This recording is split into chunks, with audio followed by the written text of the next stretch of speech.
ذاکر اور نوحہ خان کا بیٹا فاسق دکھائے، متقی پرہیزگار ایسے ایسے کہ 3 مہینے روزے رکھنے والے سال کے اندر، مسجدوں کے ٹرسٹی، سینٹرز کو چلانے والے، 10 سال 20 سال سینٹرز چلانے والے، ان کے بچوں کو فاسق نہیں کافر بھی دیکھ، کافر، دین مبین سے خارج۔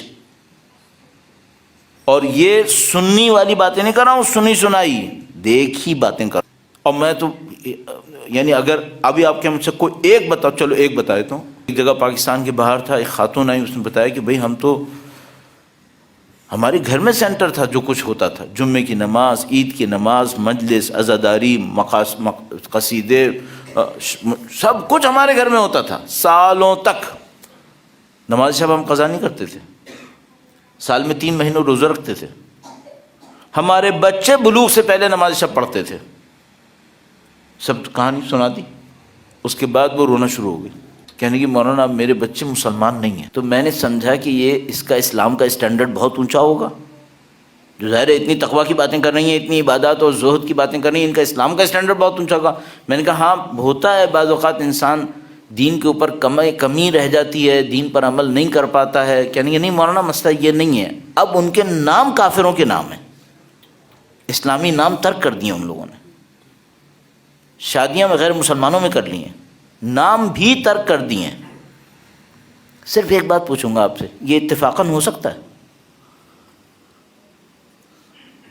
نہیں، اتفاقاً کیسے ہو سکتا ہے؟ خدا کیوں سلب کرے گا؟ یہ لوگ جو ہمارے دوست احباب ہم سے کہتے رہتے ہیں نا، پاکستان میں یہ خرابی، پاکستان میں وہ خرابی، یہاں کوئی تقویٰ نہیں ہے، یہاں کوئی پرہیزگاری نہیں ہے، یہاں یہ نہیں ہے، وہاں نہیں ہے، میں کہوں گا یہاں پہ کم سے کم ایک بات ہے، بچہ تو مسلمان رہتا ہے، 2 نسل بعد شاید واپس آ جائے تقویٰ کے اوپر۔ وہاں تو مصیبت یہ ہے کہ ایک دن نکلتا ہے تو گونزالس بن جاتا ہے، پتہ نہیں رونالڈو بن جاتا ہے، کیا کیا بن جاتا ہے، انسان نہیں رہتا وہ اپنے معاملے میں۔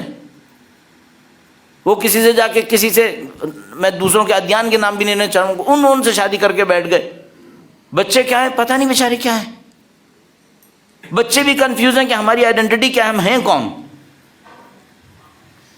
اور اس کے بعد جو فخر سے گھوم رہے ہیں اپنی زندگی کے اندر۔ یہ تو مثلا ایک ملک کا سنا، ایک اور ملک کا، ایک صاحب بڑی جناب دولت کمائی، اگر میں اس ملک کے اسٹینڈرڈز میں بھی بات کروں تو ان کے اپنے لوکلز نے اتنی دولت نہیں کمائی ہوگی جتنے یہ کما کے بیٹھ گئے۔ وہ سارے کام کر لیے، 2 لڑکے باہر، اپنے گھر کے باہر، ظاہر دوسری جگہوں کے اوپر رہ رہے تھے، بابا کا انتقال ہو گیا، مر گئے، وہ جائیدادوں کے ڈھیر کے ساتھ مر گئے۔ تو جو سینٹر کو وہ تھوڑا بہت کبھی کبھی سپورٹ کر دیا کرتے تھے، ان کے لوگ پہنچے بھائی کہ اس کو دفنانا ہے، اس کو کفن وغیرہ دینا ہے، تو اب لوگوں نے کہا کہ بھائی ٹھیک ہے ہم کفن وفن تو دے دیں گے، ان کے بچوں کو تو کم سے کم اطلاع دو۔ تو ان کے بیٹے کو فون کیا کہ بھائی وہ آئے گا، پھر وہ ظاہر سپروائز کرے گا اس سارے ایشو کو کہ بھائی کب کفن ہے، کب دفن ہے، کب مجلس ہے، یہ ہے وہ۔ اس کو فون کیا اور اس کو بتایا کہ بیٹا آپ پریشان نہیں ہو، ہم آپ کے بابا کا تمام کفن دفن وغیرہ تیاری کر رہے ہیں۔ اس نے کہا نہیں مجھے کوئی پریشانی نہیں ہے، صرف یہ بتا دو کہ جنازہ کتنے بجے ہے، میں ضرور آؤں گا۔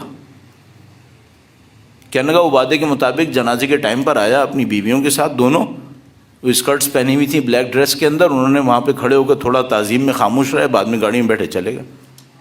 باقی تو آپ سنبھال ہی رہے ہو نا، کم سے کم اس سے ہم یہاں بچے ہوئے ہیں، نسلیں مسلمان رہتی ہیں۔ ہاں ٹھیک ہے فاسق ہو سکتے ہیں، گناہگار ہو سکتے ہیں، کم سے کم مسلمان تو رہتے ہیں، شاید تیسری نسل میں ایک بچہ آ جائے جو ڈھنگ کا انسان بن جائے۔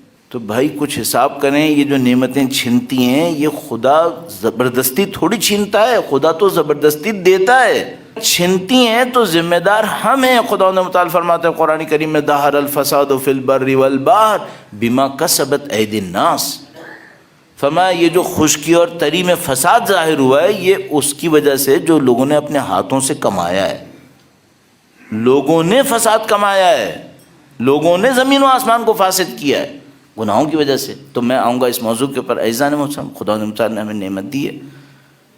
اب میں چند دن پہلے بھی کہیں پہ عرض کر رہا تھا کہ بھائی اگر مجھ سے کوئی مقایسہ کرے، مجھ سے کوئی کہے بھائی مقابلہ کرو، کس بات کا مقابلہ؟ سڑک ٹوٹی پھوٹی ہے، سڑک صاف ستھری ہے، گھر چھوٹا سا ہے، گھر بہت بڑا ہے، لائف کی فیسلٹیز کے لیے اسٹرگل کرنی پڑتی ہے، لائف کی فیسلٹیز بالکل مہیا ہیں۔ یہ دو، یہی ہو گیا نا پاکستان و غیر پاکستان۔ یہاں پہ 70% چانس، 80% چانس، 90% چانس ہے کہ اگلی نسل مسلمان رہے گی، اور میں آپ کی خدمت میں ان کے اسٹیٹسٹکس کے مطابق عرض کر رہا ہوں 20% سے کم چانس ہے کہ پوتے مسلمان ہوں گے. ٹوٹی ہوئی روڈ چاہیے یا اچھی روڈ چاہیے؟ میں کہوں گا بھائی مجھے ٹوٹی ہوئی چاہیے. بیسک فیسلٹیز کے لیے لڑنا پڑے گا، میں کہوں گا میں لڑ لوں گا. لوڈ شیڈنگ برداشت، ہاں میں کر لوں گا. شاید مارے جاؤ، میں کہوں گا یہ بھی قبول ہے. نہیں برداشت کر سکتا میرے پوتے پوتیوں کے اندر، نواسے نواسیوں کے اندر 20% سے کم چانس ہوگا کہ مسلمان ہوں گے. اس کو برداشت نہیں کر سکتا میں، باقی سب برداشت کر لوں گا. کیوں بھائی؟ یہ برداشت مجھے 30-40 سال کرنا پڑے گا. وہ جو میرے بچے میرے دین سے نکل جائیں گے وہ تو ابدی زندگی ان کی گمراہی ہو جائے گی. کس کی میں کیا قیمت دوں؟